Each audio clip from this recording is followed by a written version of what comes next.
So giving sub-Q fluids at home, we're going to send you home with a bag. This is called Plasma-Lite, but there's different types of fluids. So we've got LRS and Plasma-Lite. So the way we set this up is it comes in a baggie like this. There's a little notch right here. So you're going to go ahead and open the bag.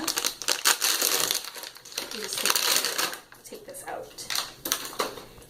Okay. And then you also have your solution sets or just a spike. So this comes in a package and it comes apart like this. So just take that out and then so this is your fluid line. And what I always do is I go ahead and first clamp. There's 2 clamps on the line. So I go ahead and clamp it as close to the top as possible. And you just bring this down. Okay. And then this is, I call it the rolly. There's really no specific term for it, but you just roll this down. And it's just a larger clamp. Okay. So then you're going to notice on your bag of fluids that there's 2 different sections. So we're going to focus on the one with the blue. You're going to pull this off, and when you do this, you're going to try to keep everything sterile. And by that I mean you don't want to touch the spike, you don't want to touch anything inside this area so that we don't introduce any bacteria. So this comes right off like that, and then because I haven't spiked the bag yet, it's okay to turn it upside down. Nothing's going to come flying out. So you can set it down, okay? And then the spike, there's a protective sheath on there, so this comes off.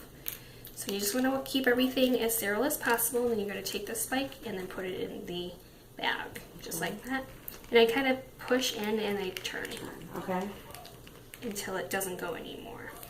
You're going to want to be very careful not to bend this up because you can poke the bag through. And then once you're done with that, you're going to notice a nice seal right here. Turn the bag right side up so then everything is through. This chamber just tells you and shows you if the fluid is going through the line or if you're stuck or anything like that. But before you go ahead and run the fluids through the line, you're going to want to fill this chamber. You're going to notice a little line right here. So you're just going to give it a good squeeze until you fill the line. And that just tells us that this is already primed. So you're going to want to go ahead and take your clamps off. So this one, the top one first, and then the bottom one. And then you're going to notice the fluid's going to run pretty quickly through here. And I can control it with this. The rolly. Yes. So you can kind of see how fast that's going. You can see it through the line. Just going to stop it right before there. I'm just going to go ahead and reclamp everything. Okay. And then we're going to go ahead and attach your needle. So right before you give the injection, you're always going to want to make sure that there's a clean needle on your line. That way, it's just every time you poke her, you're going to want to put a new needle on. If you accidentally miss or you drop the line, you're going to want to put a new needle. Okay, because we want to keep everything as clean as possible. This is just a little cap, and this is the needle part. So you just twist, and then there's that area. It's like a male and female part, so it just goes together.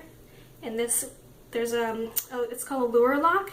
So you just bring the cap up forward, and then you lock the needle in place. Okay. A lot of the times I always tell people when we are giving sub-Q fluids at home, we're trying to keep the, on a needle, you're going to notice that's the pointy part. So this area, that's called the bevel. We want to keep the bevel upright. So when I open this, you're going to notice that the bevel is facing up. You're going to keep that upright because if you face it down, when the fluids are coming out of the line, you're pushing against your skin and we're not letting the fluid fill the sub-Q area. So we want to keep that up. Okay, and every time you put the cap back on, I don't want you to go like this. So you're going to kind of chase it around the counter, pick it up, and always don't put your finger up top. Come down here and put that on because the needle can sometimes poke through the plastic. It's a large bore needle, so you just have to be really careful.